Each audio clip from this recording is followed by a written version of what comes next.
Welcome to ArchRivals Football Season 4. Sponsored by Raz Energy, Steiner Sports, and Super Draft Pro. Here is your starting lineup for Season 4. Number 20, Darnell, the Playmaker, Sallins. Number 96, Alex, the Bearman, Al-Kazzaz. And number 69, Ricky, the Master of Mayhem, Litwinkowich. Kickoff is starting in 5, 4, 3, 2, 1.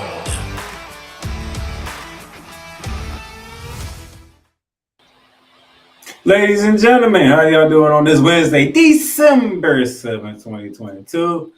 I am the Playmaker himself, Darnell, Sallins out here in the good old state of Florida, which is still warm out here. It's currently 7 degrees right now, according to my laptop.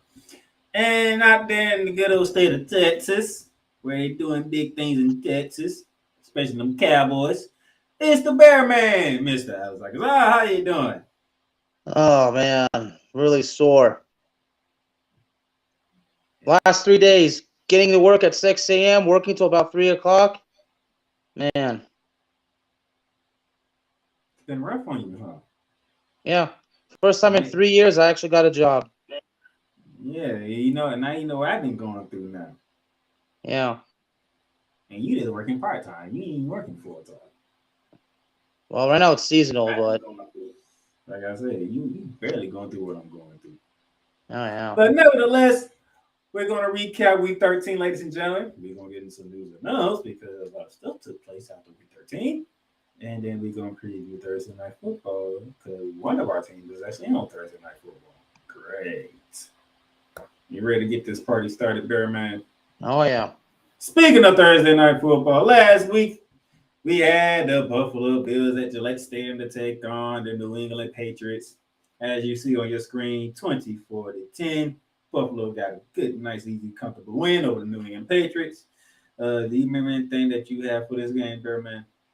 Oh, Ricky, I wonder how Ricky feels, but Ricky probably would have just said, man, I'm not surprised. I wouldn't even be surprised if he didn't even watch.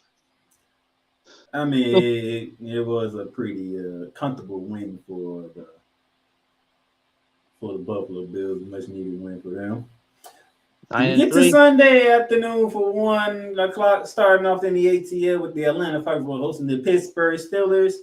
Not a very productive game to watch, shall I say. Neither quarterbacks look good, neither offenses look good, but the Pittsburgh Steelers did come out with the W 19-16. Yeah, and I picked Atlanta to win. I don't know why. Kenny Pickett was 16 for 28, 197 and a touchdown. Marcus Mariota 13 for 24, 167, 1 touchdown and 1 pick. But the highlight of this game was Najee Harrison doing a nasty stuff on him. I forgot the cornerback's name, but that was just a vicious stuff on him. Oh my gosh.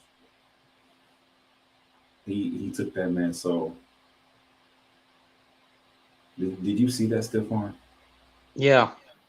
I don't know how you come back from that. That was just I don't know. I really don't know.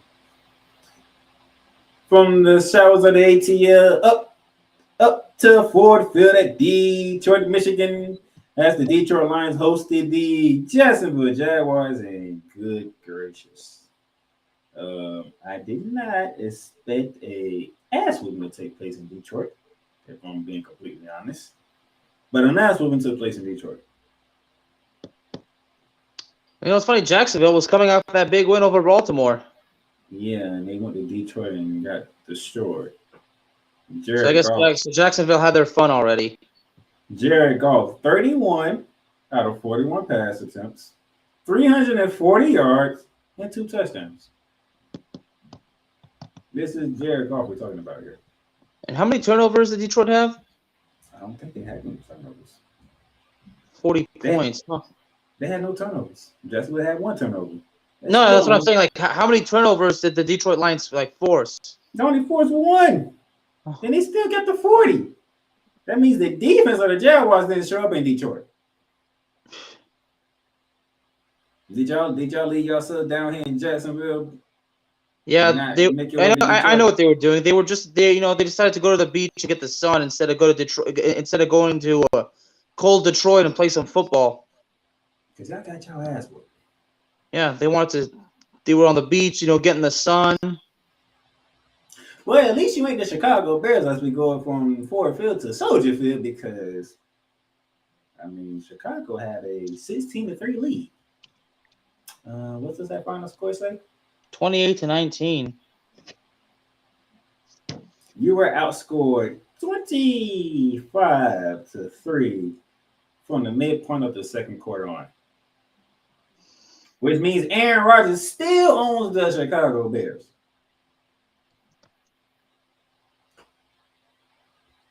And Aaron Rodgers didn't have an Aaron Rodgers game. 18 for 31, 182, and one touchdown. Justin Fields, oh my gosh. 20 for 25. Good. That's a good stat line, right? Mm-hmm.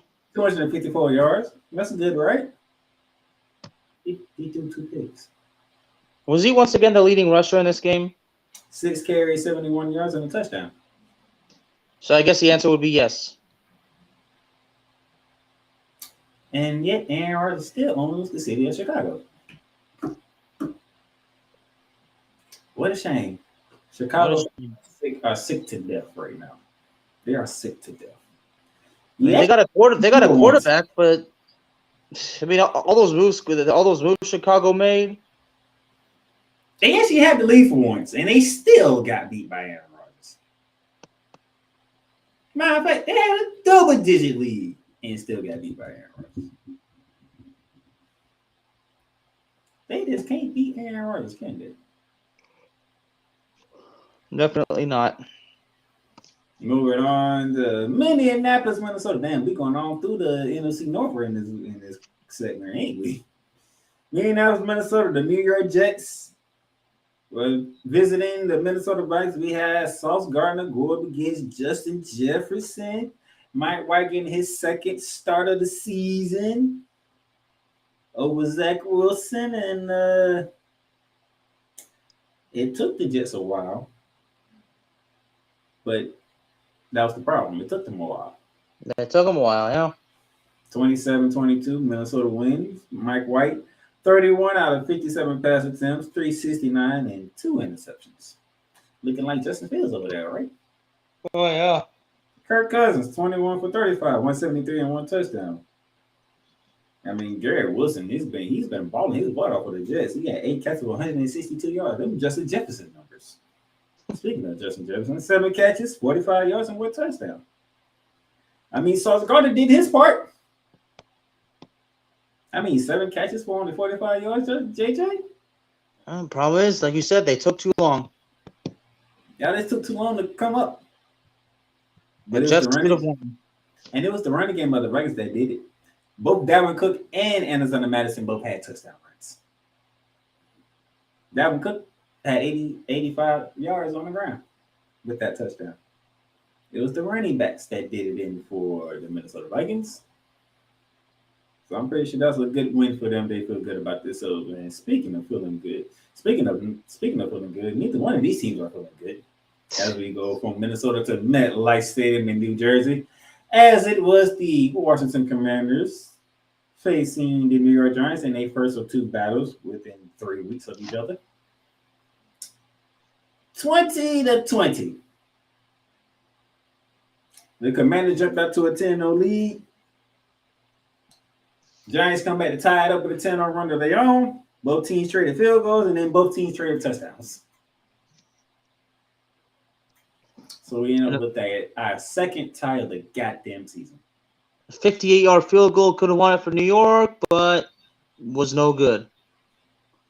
Taylor Heineke. Do y'all have Heineke where you work at?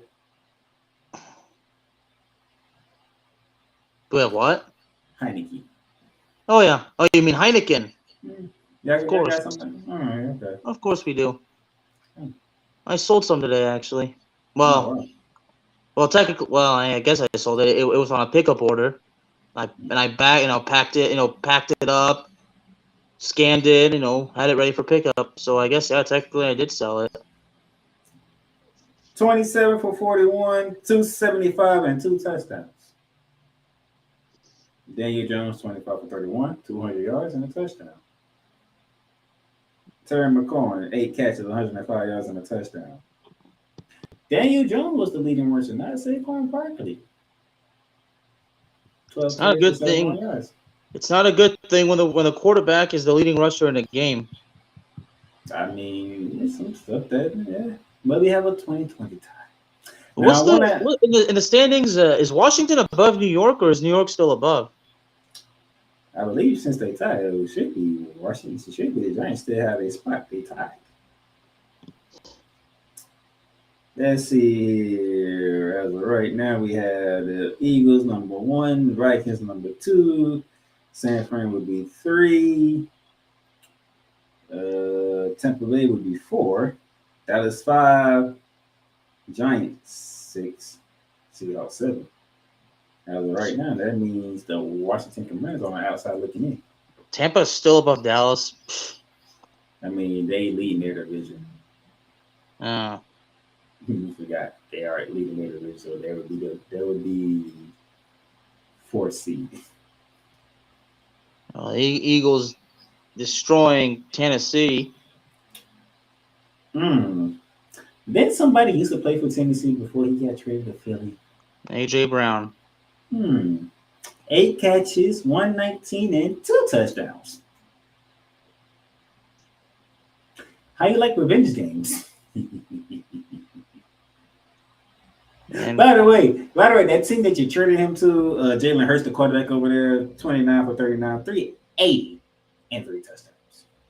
380 and 3 touchdowns. How you like them apples? And by the way, Jalen Hurts was not the leading rusher. That would have been Miles Sanders for a whopping 24 yards. And they still beat y'all by 25 points. How did King Henry do? King Henry was not the leading rusher. It was actually Ryan Tannehill.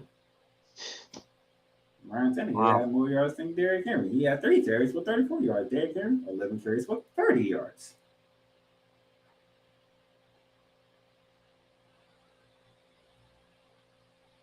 So yeah, I like that ass whooping. And speaking of how you like stuff, I'm kind of, if John Misat is watching right now, I'm sorry, but we are at the Big Crab Cake,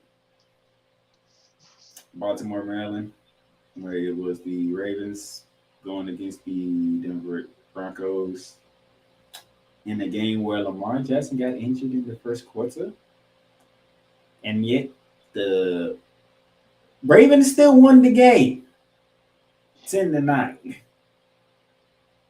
What's the injury? Is it a knee injury? It is a knee. I can't think of it. I was looking at it today and I completely forgot the injury. It's part of the knee. It's a knee injury. It's an injury that usually keeps you out for 1 to 3 weeks. So that's a problem we're looking forward. But yet, the Broncos continue to find ways to lose games. And Russell Wilson is not helping one bit. And they paid Russell Wilson 17 for 22, 189 yards. That's it. No touchdowns, no picks, no turnovers. That's it. That is it. They won the turnover battle 2-0. But yet the Ravens out yardage them, out first down them, out time possession them, and all. With Taylor Huntley in for Lamar Jackson. So you're telling me the Ravens controlled the clock without Lamar Jackson? And the Broncos with that top tier defense couldn't stop it? But then again, they did only score 10 points. That offense is atrocious. like legit atrocious right now. That is terrible. You got a team without their starting quarterback can beat you with a score of 10-9. Russell Wilson being a total shell of himself. That is terrible. And the Broncos are stuck with him. So we go from a quarterback not doing his job and a quarterback being into a quarterback who made his return. And not only did he make his return to the NFL, he also made his return against his former team. Deshaun Watson is back from suspension. His first game was in Houston. The reason why he got suspended in the first place.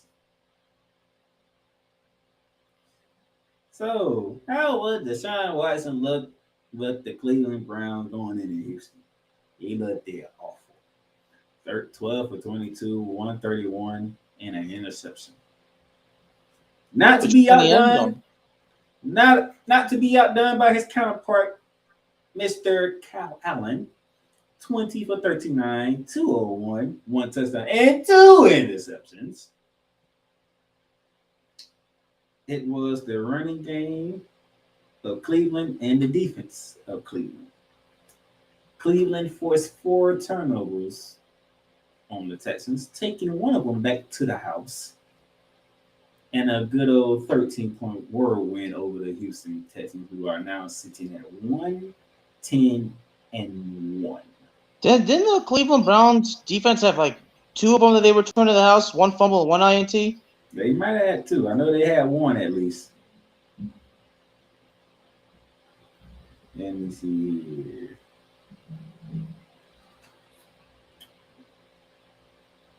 If it should to me, I can get you that answer. They took an interception back to the house, and they had a punt return. Oh. So defense and special teams came through for the Cleveland Browns in that one.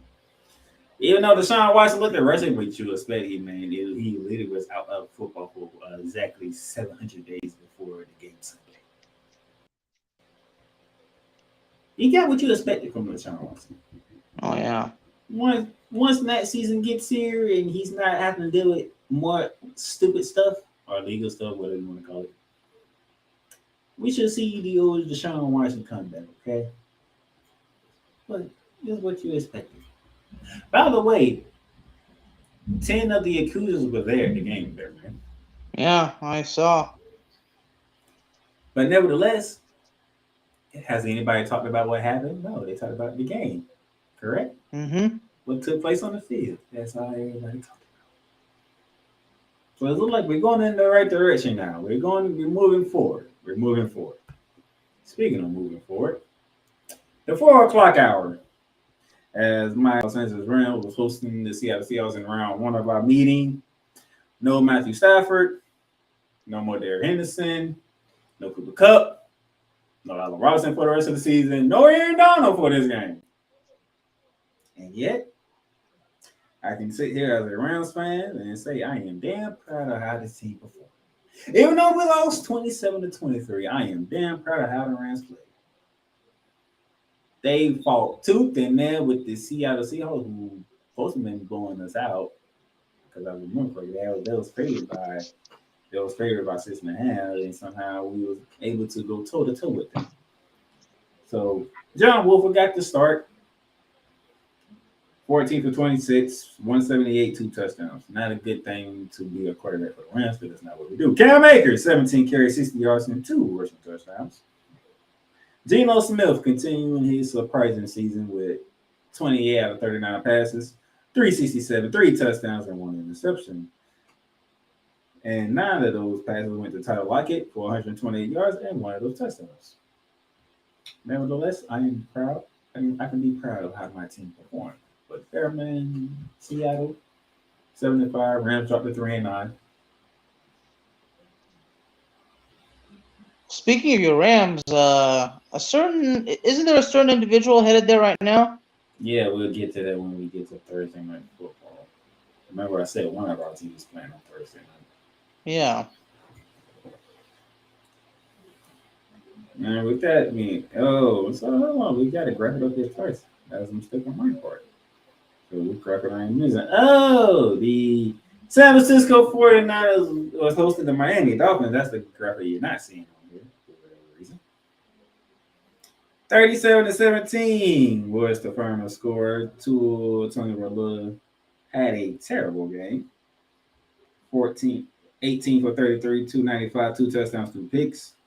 Tyreek Hill continued doing what he's been doing, 9 catches, 146, and a touchdown. But nevertheless, even though the 49ers won, Bearman, did they lose at the end, though?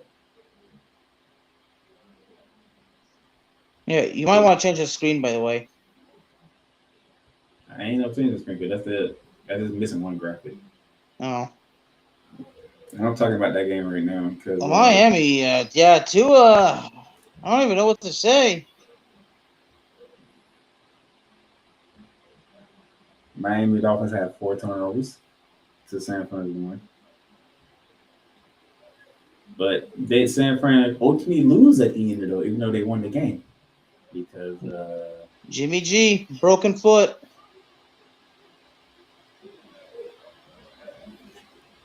they'll be leading on Brock Purdy for most of the rest of the season. Because they said Jimmy G has a chance of returning in the postseason. There is a chance he can return to the postseason. We shall see. But things are looking interesting now between the San Francisco 49ers and the Seattle Seahawks for the NFC West. Mm-hmm. And one of these days, if we keep doing this show, I might bring a basketball segment to this show because there's a team here that I'm going to talk about right now. I am not happy with what's so freaking up. As we go from Santa Clara to Las Vegas, Nevada. It was Bearman's ALC West pick versus my ALC West pick. And as you see on the screen, Bearman's ALC West pick won 27-20.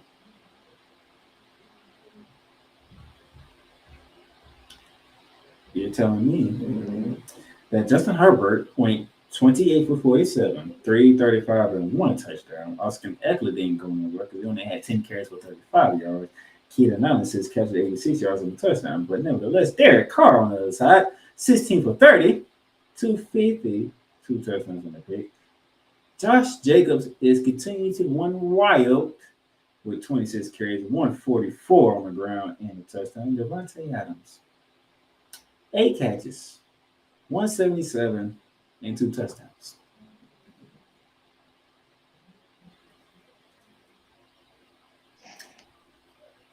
I'm not the type of guy, and Bearman will confirm this, that calls for jobs. Right? But damn it, Brandon Staley, I really want you to get fired right about now. I really want you to get fired right about now. And Bearman would tell you, I'm the type of guy I give coaches 3 years to show me something. The first year is gonna be whatever it is because it's your first year. You gotta learn the players gotta learn you, and all this other stuff. Second year, I need to see a little bit of you. Year 3 is where I really start to judge you, and I do believe this is year 3 for Brandon Staley, correct? Mm-hmm. Why am I looking at a 6-6 Los Angeles Chargers team? Well, there's injuries. That's the injuries is probably one problem, but coaching is a huge problem too. And the biggest thing right now is Justin Herbert is being wasted. What? I don't want to see Justin Herbert's number for the season. I just want to see it. You ready for these numbers? Yeah. Justin Herbert right now in this season is completing 66.7% of his passes. Guess how many yards he has thrown for? 2,000? He's thrown for 3,339 yards. Well, I'm not even close. Well, then Herbert is actually playing respectably well. The problem is then it's true. Then the coaching's the problem. He has thrown 20 touchdowns and 7 interceptions. That's more than a 2-to-1 ratio. So yeah. So he's solidifying himself, like I said, as the future of the league. Because I'm still getting crap for that, just in case you want to know. Yeah, he needs a coach. He needs an offensive coordinator. He needs a team around him. I mean, almost like Justin Fields, he's a lone wolf. I said this on Snowman in the morning when I was on that Monday. The reason why we don't talk about the Chargers much on that show because me and Coach Johnson, we can literally go off on them every single week. That's how bad it is. But I really haven't talked about the Chargers on here. This is freaking pissing me off. You don't think the Rams would be pissing me off, but hey, y'all don't. I told everybody what's going on with us, and now everybody open their damn eyes and they actually see what I've been saying. I have a quarterback that's done for the season. My line, I keep getting a different starting five offensive linemen every game. That's not the problem with the damn Chargers. They have some injuries. Your quarterback is still there. You got your number one target. Your second target ain't there. But Joshua Palmer has emerged. You still got one of the top running backs in the league in Austin Eckler. What the freak is going on in LA with the Chargers? And don't say injury because they don't got as much injury as the Rams.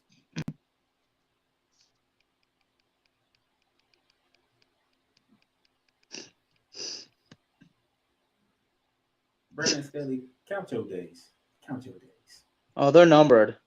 Count your days, but they are very numbered. This is pathetic. Oh, they're numbered big time. Yeah. It's 1, 2, 3 1, 2, 3 strikes are out, buddy.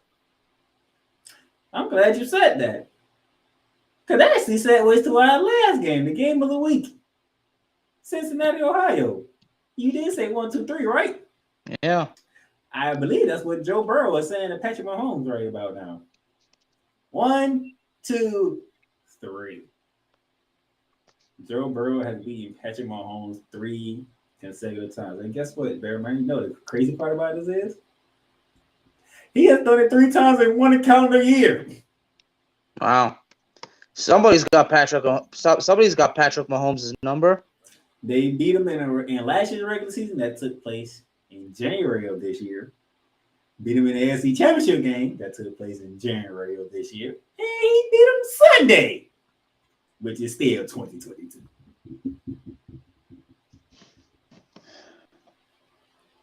How did Joe Burrow look? And the Bengals have really turned things around. I mean, they were once, 0-2. Now they're 8-4. Joe Burrow, 25 for 31, 286, 2 touchdowns. Somebody JP Ryan filling in for Joe Mixon for the second week. 21 carries, 106 yards. And Jamar Chase made his return. 7 catches, 97 yards. I mean, Patrick Mahomes' numbers is right up there with Joe Burrow's. 16 for 27, 223 and a touchdown. They did. The game-winning touchdown was with like 10 minutes left, so the Chiefs could have responded, but they didn't. But yet, the Cincinnati Bengals are owning Patrick Mahomes and the Kansas City Chiefs. They beat you 3 times in 1 year. Hey, any chance there's going to be another rematch in the playoffs between these two? Oh. If it is, I might pick Cincinnati again like I did Sunday. Maybe. Good gracious, they owning Kansas City. They cannot. Patrick Mahomes cannot get past Joe Burrow. And the only reason why they call that man Joe Cool. And then we get to our primetime game, starting in Arlington, Texas. The Dallas Cowboys were hosting the Indianapolis Colts. And I'm pretty sure I can sum up Bearman's thoughts by going by quarter. Well, first I should probably say. I got you covered. Well, I haven't actually talked about this on Cowboys Talk, and guys, I apologize because of my with my new job and everything, things have been tough, but I might be doing things a little bit differently for the rest of the season because with my work, but I guess if Playmaker's got it for now, let's see what he's got to say. First quarter, Colts scored 10, Cowboys 7. Kellen Moore, what are you doing? Why are we down? Yeah, look at that. He's finally seeing what I've been thinking. Second quarter comes about. Cowboys scored 14. Colts add a field goal, so we're going to halftime with a score of 21-13. All right. We're getting somewhere now. Okay. What I'm saying here. Michael Gallup got a touchdown. Tony Pollard went a touchdown in. Okay, we getting balance on offense. Defense is doing their thing. We're going somewhere now. Are you trying to be Scooter right now? No, just follow me. Third quarter, we have the one touchdown from Matt Ryan to Pierce, which still was the only score of that quarter, making the score 19-21 Cowboys. What happened in the third quarter? Did we forget to do some things here? I mean, like, defense doing their part. They only gave us a touchdown, but where's my offense at? Come on, Kellen Moore. You was doing good in the second quarter. Now you went back to what you were doing in the first quarter. What's going on here? So now you're finally getting why I'm not a fan of Kellen Moore. And then the fourth quarter happened. 33 points. Then the fourth quarter happened. Michael Gallup catches his second touchdown of the game. Malik Hooker takes a fumble recovery back to a touchdown. Tony Pollard runs a touchdown in. His second touchdown. Ezekiel Elliott runs a touchdown in. Malik Davis runs a touchdown in. Good gracious. It's just a beatdown of epic proportions in the fourth quarter. I mean, 33 points off of 4 turnovers. 3 rushing touchdowns, a fumble recovery for a touchdown, and a passing touchdown. Good gracious. I mean, it's funny. At one point, we had a game. I mean, it was 21-19 after 3 quarters, was it not? Yeah. 21-19 at the third and 54-19 at the end of the fourth. So just like that, 33 points off of these quick turnovers. At first, Matt Ryan was really having a nostalgic moment. He looked like his old self. So then the Cowboys basically said, "All right, you had your moment of nostalgia. Now recess is over. Now you're in for a tough lesson." I'm amazed at these numbers. So Matt Ryan, 21 for 37, 233, 2 touchdowns, 3 picks. Jonathan Taylor, 21 carries, 82 yards, 4 yards. No effect at all. Dak Prescott, 20 for 30, 170 yards. 20 for 30, 170 yards. You know what's funny is the Colts got destroyed and the Cowboys had less than 400 yards of total offense. But yeah, he threw 3 touchdowns. That's what he threw for 170 yards and 3 touchdowns. Tony Pollard, 12 carries for 91 yards and 2 touchdowns. What did Ezekiel Elliott do around there? You know what's funny? Zeke Elliott didn't start this game. He was the backup. Zeke Elliott, 17 carries for 77 yards and a touchdown. Mm-hmm. And he wasn't even the starter. I looked it up. I think they said that according to Jerry Jones, it was a, quote, disciplinary reason, but I'm not sure if I'm buying that. CeeDee Lamb, 5 catches, 71 yards, a touchdown. Michael Gallup, 4 catches, 23 yards, and 2 touchdowns. My eyes don't deceive me because I'm looking at these numbers and I'm just trying to piece this together. Like, the Cowboys dropped 54 points and they had 385 yards of total offense. Mm-hmm. The Colts even have much less than that. The Colts were definitely in range. I think the Colts were at around 300 maybe. The Colts had 309. 309. They only had 19 points. The Cowboys ran for over 200 yards. Oh, and by the way, Bearman says thank you. Because that's what he's been waiting on. I don't think he was expecting 200 yards, but he appreciates that because 6.5 yards a carry. Yeah, you appreciate that. That's what Prescott only got sacked once, I think.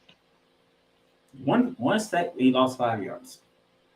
Yeah, he hasn't been sacked much this season. I mean, the offensive line has been doing better than I thought.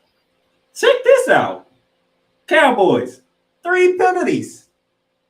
Oh, wow. 3 penalties for 43 yards. I didn't even notice that.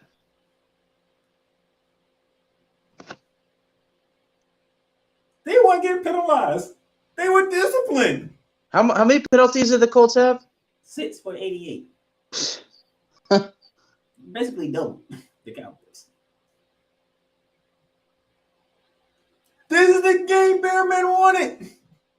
This is the exact game you wanted. And it resulted in You thought you were thinking about me as you were watching this game, weren't you? I was at work. Oh.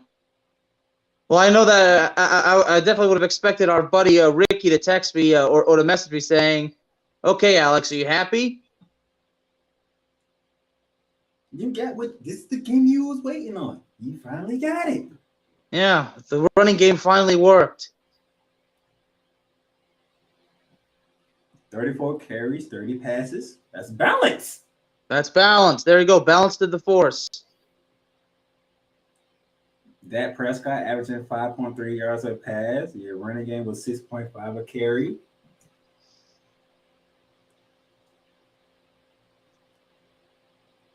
Hey, what can I say?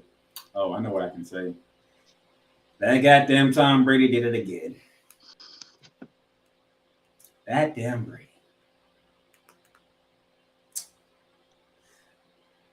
He's exercising his demons this season like another. His first hurdle was my Rams, in which he threw a game-winning touchdown, the latest he has ever thrown a game-winning touchdown, with 13 seconds remaining to beat my Rams. And that, in turn, was the beginning of the end of us, effectively, admittedly, and better remember to tell you that. At one point, didn't the Saints have like a 16-3 lead or 13-3 lead? But Brady had to exercise another demon. And this demon comes within the division of the New Orleans Saints.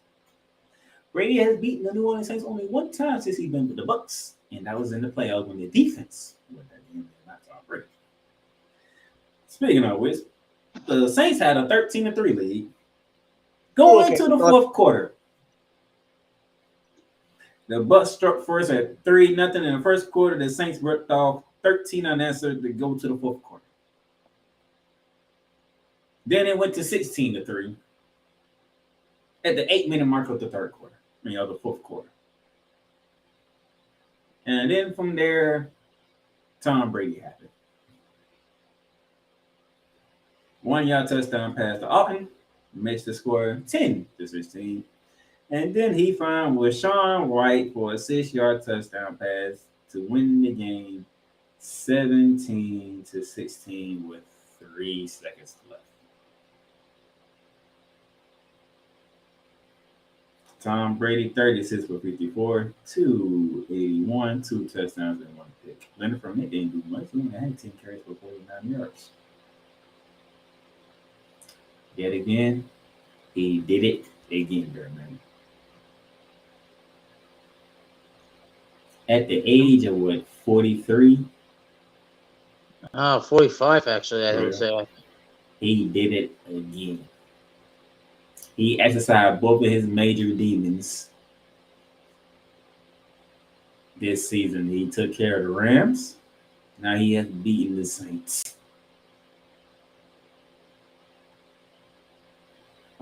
Look at that. Snowman and Cole gonna hate me for this, but this is why he is called a goddamn goat. 7 Super Bowl titles. He lost 3 of them. He could have been 10-0, which would be freaking ridiculous. He probably would have retired after he won the 10th, but it would have been no use to him to keep going. And he's still putting out game-winning drives at the age of 45. Actually, no, he's not 45 yet. He's getting there though. But yet he's still throwing game-winning touchdowns. And the latest he's ever thrown like game-winning touchdown passes. He did it at 13 seconds against the Rams. He did it in 3 seconds against the freaking Saints. The 2 teams he had a hard time beating since he became a Buccaneer.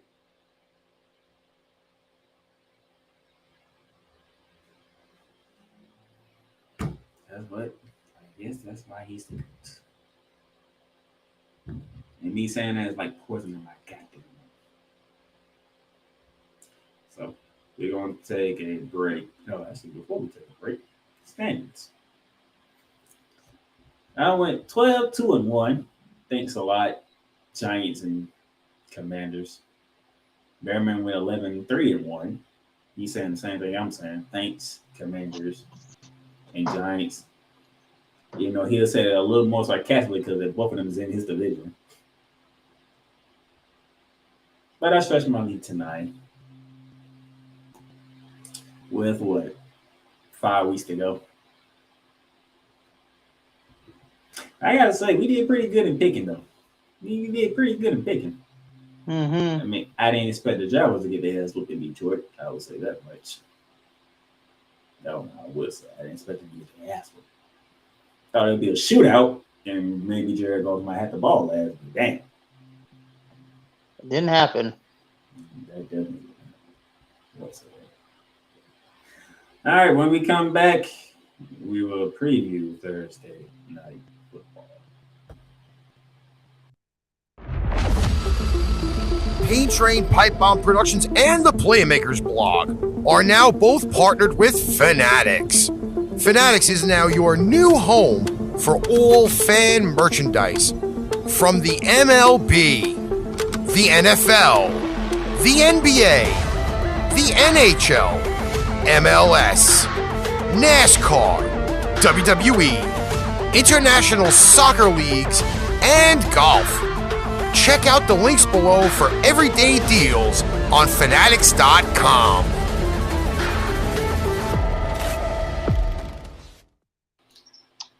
And welcome back to ArchRivals Football Season 4 as we get ready to preview Thursday Night Football. But before we get to Thursday Night Football, that is on your screen.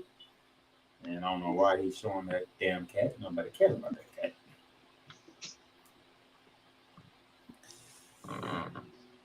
News and notes real quick. Ladies and gentlemen, Bearman, Von Miller has been diagnosed with a torn ACL. So it is a torn ACL. He's out with a torn ACL. So at first they said it wasn't. So, and as soon as they said that, I'm like, I didn't say this on social media, but I would have said, yeah, they're definitely gonna change their mind. There's definitely gonna be something, because if it takes this long to diagnose, then yeah. And I said this at the beginning, when the Bills overpaid Von Miller big time, it's going to come back and bite them right in the butt, and that kind of seems like it's happening. Cowboys are worried that OBJ would not be ready for this season, which brings hesitation of bringing in Odell Beckham Jr. there, man. Well, I don't think he's going to sign with Dallas, honestly. But then again, in your words, I'll believe it when I see it, but I don't think it's going to happen. I mean, he's not even going to be fit to play until the playoffs. And that brings us to Thursday Night Football, because a quarterback was released in Carolina and has flown to the City of Angels to wear blue and yellow, and I don't mean the LA Chargers. Baker Mayfield was claimed yesterday by the Los Angeles Rams. All right. I have this ESPN article here from Sarah Barshop, ESPN staff writer. Title of the article says, Rams still working through Baker Mayfield's status versus Raiders. One day after the Los Angeles Rams claimed quarterback Baker Mayfield off waivers, Coach Sean McVay said the team was still working through the quarterback status for Rams Week 14 game against the Las Vegas Raiders on Thursday night. During his news conference on Wednesday, McVay says Mayfield arrived at the Rams facility for only 14 hours prior.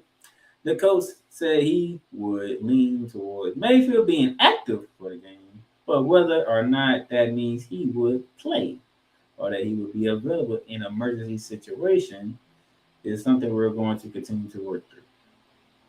McVay said the Rams are still trying to give him the appropriate information because there are so many things that a quarterback is responsible for. Yeah, well, is it official? Is he officially with the Rams now, or? He's been at the facility for 14 hours. Well, at the time of this article, it was, he's been there for Probably about for a day now. I really don't think, honestly. I mean, even if he was healthy, I mean, I'm not sure if he even had enough time to prepare. I mean, at this point, the Rams are out of the playoffs, so I mean, either way, like, yeah. So rushing him back doesn't do any good. But still, I mean, the Rams are out of the playoffs, so what's the rush? I'll get to Baker Mayfield on Rambley Talk. And I strongly suggest to everybody, if you love the Rams, Ramley Talk is the show for you. Believe me, I'm talking from experience. But nevertheless, my Rams are on Thursday Night Football tomorrow night, F15 on December 8th, against the Las Vegas Raiders, who has found themselves on a winning streak all of a sudden. Josh Jacobs has been a man on a mission, running for over 300 yards in 2 weeks combined, damn near 400 yards in 2 weeks combined. Derek Carr and Devontae Adams was finding that college spirit again because Devontae Adams is going off like a monster. Damn near averaging 145 yards a game with like a pair of touchdowns. And here come the limping Rams. John Walker is questionable. Aaron Donald will be out for a second consecutive game. Matthew Stafford is practically shut down for the season, even though they haven't came out and said it. But when you bring in Baker Mayfield, yeah, we know what you're doing. Karen Makers has looked good. He has rushed for 60 yards at least in the last 2 outings that he has tried and scored has gotten in his zone at least once. Ben Jefferson has to be the leading receiver for the Rams, and Ben Scarani, Tyler Higbee, and the rest of y'all going to have to step up. Tutu Atwell's getting more opportunities now. Yeah. Well, the Raiders only win because of the injuries. So, yeah, I'm gonna have fun previewing this game. Yeah. Ain't talking about Baker Mayfield. Lucky me.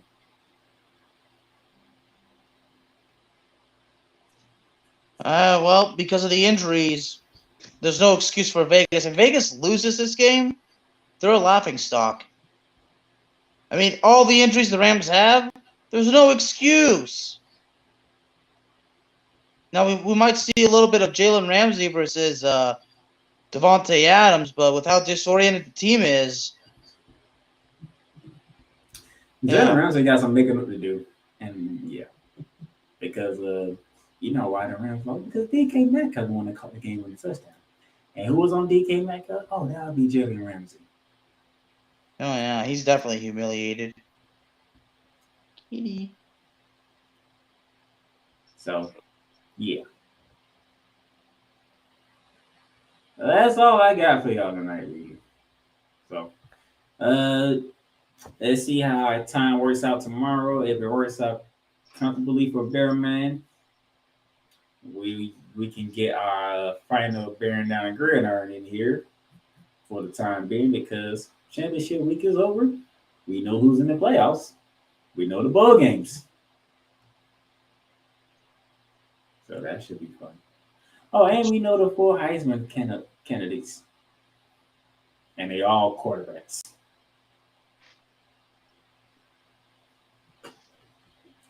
So, depending on how things work out, we'll find a way to get you that bearing down the gridiron, because there's a lot to talk about. Anything else, Bearman? Oh, That's the World it. Cup. The World Cup is still going on. So, Internet FC. Yeah. If France doesn't win, guys, I'm not going to be myself. I need France to win it bad. They won the last time. Yeah, and I want them to win it again. You should be able to chill. They won it. Yeah, and they have France projected losing in the final to Brazil. If that happens, I'm not going to be able to recover from that for a long time. Brazil. It is Brazil. And you still got Argentina in there. Oh, well. Poland's in there, even what they got going on with Cristiano Ronaldo. I guess. Poland? You mean Portugal? Portugal, I mean, you know, they got the team that you expect to be there are there. So it's not like France has to play England, dude. And that's going to be tough. And if France somehow beats England, they're very likely going to play Portugal in the Final Four. You ain't talking about probably the best soccer team there is in England. You know, that would be a hell of a story. If France beats Portugal in the semifinal and beats Argentina to win the title again, that would be the story is Mbappe knocks out the two GOATs. And from then, if that happens, it's officially going to be Mbappe's yard. All right. And to the Net FC. Don't miss it, soccer fans or football fans. Whichever term you want to use. I'm not, yeah, that a little David Beckham and Peyton Manning. But hey, if you love professional wrestling, my show, Ringside Chaos, is the show for you. You love soccer? Go to NNFC. You love professional wrestling? Check out Ringside Chaos. I recently did an episode about William Regal leaving AEW, and it's supposedly heavily, insistently rumored he is heading back to the WWE, which is no surprise considering that Triple H is in charge. Well, then, you got all that coming to you. Don't miss it. We'll catch y'all later. You've just experienced ArchRivals Football Season 4. Click that like button and subscribe so you'll be notified when a new Arch episode is live on the air. Check out our sponsor links down below for everyday deals on Fanatics, NFLshop.com, and Points.com. Need merch? Check out www.paintrainpipebomb.threadless.com for quality merch at amazing prices. Tune in again next time for ArchRivals Football Season 4.